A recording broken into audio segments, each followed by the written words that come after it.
Kalau lewat mulut Mm-mm. itu melalui makanan, melalui minuman. Oh, Kalau minuman biasanya airnya Mm-mm. tercemar. Jadi air yang Oke. digunakan untuk kita minum dan sikat gigi juga ya. Mm-mm. Karena kalau kita sikat gigi kan kadang-kadang suka ada yang ketelen kan. Hmm. Nggak sengaja ketelen gitu. Nggak Mm. mungkin kita muntahin semuanya air kumurannya. Mm. Ada aja sejumlah kecil yang nyisa yang Mm-mm. mungkin nggak sengaja tertelan gitu. Mm. Jadi melalui air yang tercemar oleh bisa langsung Mm-mm. tinja atau kotoran manusia atau kotoran hewan yang di dalamnya ada telur cacingnya, Mm-mm. atau dia nyerap dari tanah.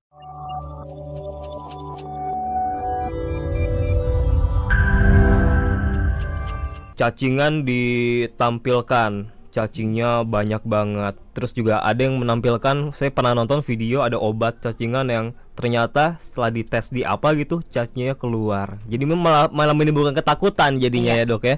Lalu kita akan bahas dulu penyakitnya dulu deh ya. Ya, Penyakit cacingan itu sebenarnya apa sih? Apakah emang benar ada cacing di dalam tubuh kita gitu? benar-benar cacing sih. Benar-benar Iya, cacing. benar-benar cacing yang seperti kita kenal, Oh tapi iya. mungkin bentuknya mirip kayak cacing tanah. Mm-mm. Tapi bukan cacing tanah jenis. Jadi cacing itu spesiesnya kan banyak. Iya. Nah, cacing yang ada di tubuh manusia itu kebanyakan tuh yang kita kenal cacing gelang, cacing tambang, cacing cambuk, cacing kremi. Nah, itu aja udah berapa jenis tuh ya Iya. kan? Cacing pita gitu kan. Masing-masing beda-beda. Berarti Nah, di tubuh kita tuh banyak dong ada cacing sebenarnya. banyak, kadang-kadang mereka tetanggaan gitu. Jadi beneran satu orang bisa di dalam tubuhnya ditemukan beberapa jenis cacing. Enggak cuman oh dia mah kena kremi doang gitu. Enggak gitu, tapi bisa dalam satu orang itu di dalam tubuhnya itu didapati misalnya cacing gelang dan cacing kremi.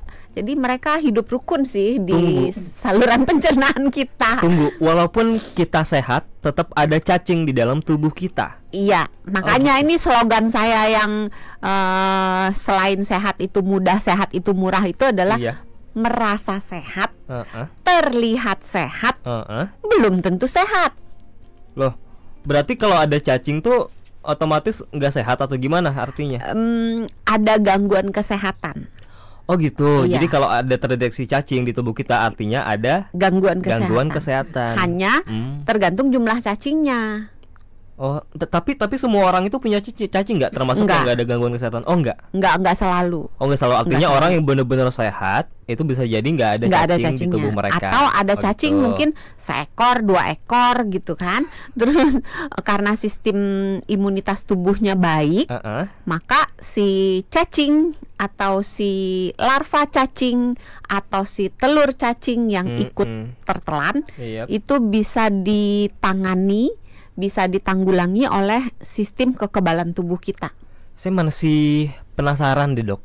Kan tadi katanya cacing itu tanda kalau sebenarnya tubuh kita ada gangguan kesehatan. Iya. Kok malah mengundang cacing gitu loh? Enggak, maksudnya kan cacing itu bisa masuk ke dalam tubuh kita itu melalui banyak sekali cara. Jadi jangan dipikir cuman oh dia mah jorok gitu, main tanah gitu. Iya, itu salah satu rute bagaimana si telur cacing atau larva cacing bisa masuk ke dalam tubuh kita. Tapi banyak rute-rute yang lainnya. Oke, rute Blok M Kota Iya, Tanjung Priuk, yang baru Cawang dibuka tuh gitu Ancol kan. Blok M. Masih sepi 9D, juga katanya.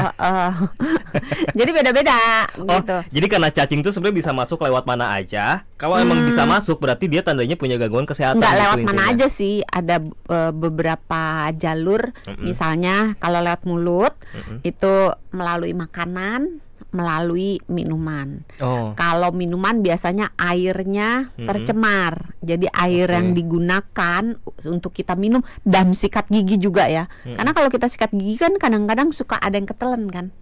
Nggak sengaja ketelen gitu. Nggak mungkin kita muntahin semuanya air kumurannya. Ada aja sejumlah kecil yang nyisa yang mungkin nggak sengaja tertelan gitu. Jadi melalui air yang tercemar oleh bisa langsung tinja atau kotoran manusia atau kotoran hewan yang di dalamnya ada telur cacingnya, atau dia nyerap dari tanah. Jadi mungkin di tanah itu ada binatang atau mungkin ada kotoran entah binatang entah manusia yang ada telur cacingnya, kemudian mungkin ke bawah air hujan nyerap. Nah kebetulan mungkin orangnya itu menggunakan air tanah atau air sumur yang tercemar tersebut masuk juga ke badan atau lewat makanan. Suka makan lalapan nggak? Suka banget. Suka makan apa sih yang Jepang, sashimi yang mentah tuh namanya apa sih? Suka kebalik deh. Ada sushi, ada sashimi ya. Sushi yang pokoknya yang begitu-begitulah gitu ya. Iya. Nah, tolong dikasih komen. Makanan mentah berarti. Makanan mentah atau setengah mentah. Oke. Nggak cuma mentah. Kalau lalapan kan total mentah. Setengah mentah pun bisa. Oh kayak gitu. lotek yang mentah. Lotek mentah. Iya kan. Pokoknya setengah mentah, setengah mateng atau mentah. Itu kalau dia tercemar itu bisa telurnya itu masuk ke dalam saluran pencernaan kita. Atau ini yang mungkin tidak disadari bahwa beberapa telur, terutama telur yang sangat kecil, itu bisa terbang ke bawah angin. Bisa terbang ke bawah angin. Iya. Terus kalau misalnya kita mangap segimana gitu, sih Dok, kecil ya, kita jadi nggak sadar. ada ya? yang ukurannya sekitar 30 mikron. Aduh, ukurannya aja saya nggak tahu apa itu. Nggak kelihatan. Kita Nggak ngelihat kelihatan, aja tuh kayaknya biasa gitu, nggak kelihatan. Tapi sebenarnya ada. Ibaratnya kayak ini mah mungkin satu butir tanah atau satu. Lebih kecil dari satu butir. Karena gitu? kalau tanah kan masih kelihatan. Oh gitu. Iya kan? Lebih kecil. Nah, itu misalnya nih cacing kremi. Itu walaupun dia namanya keren, kremi, tapi cacingnya kalau bertelur itu telurnya kecil banget. Dan kalau dia bertelur, area si betinanya si ibu cacing ini, mama cacing ini kalau bertelur cari tempat yang strategis, dan dia nggak mau ngerepotin anaknya, suruh jalan dulu gitu. Jadi dia langsung meletakkan telurnya itu di pintu keluar. Jadi anaknya kalau keluar tinggal plung lompat gitu. Nah, di area sekitar anus. Oke. Nah, kalau kayak gitu biasanya kan anak-anak nih yang kena cacing kremi. Kalau dia tidur, cacingnya itu misalnya molos dari pakaian dalamnya, mengotori spraynya.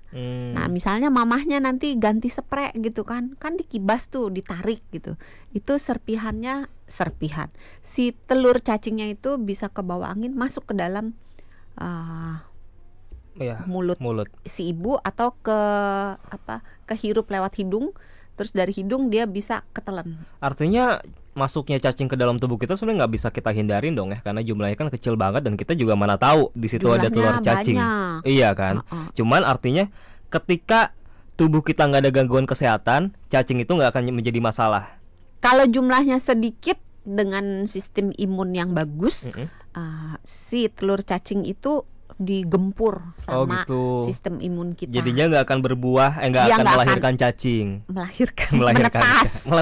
Menetas menjadi cacing. Jadi si telur cacing itu akan binasa, wafat gitu kan, atau tewas gitu kan. Ada pengajiannya nggak? Atau dia dikurung di penjara oleh sel imun tubuh kita sehingga dia nggak bisa berbuat apa-apa, di penjara dalam tanda kutip. Itu kalau kita punya sistem imun yang baik, bagus. Tapi kalau ada gangguan kesehatan ya udah tinggal di situ aja tuh cacingnya ya. Iya, makanya punya sistem imun yang bagus itu penting. Nggak cuman COVID harus imunnya harus bagus gitu, udah COVID terus lupa gitu kan. Jangan, tetap, karena sistem imun yang bagus itu melindungi kita nggak cuman dari COVID doang, tapi dari semuanya, bahkan dari TBC. Itu tuh yang paling bahaya ya.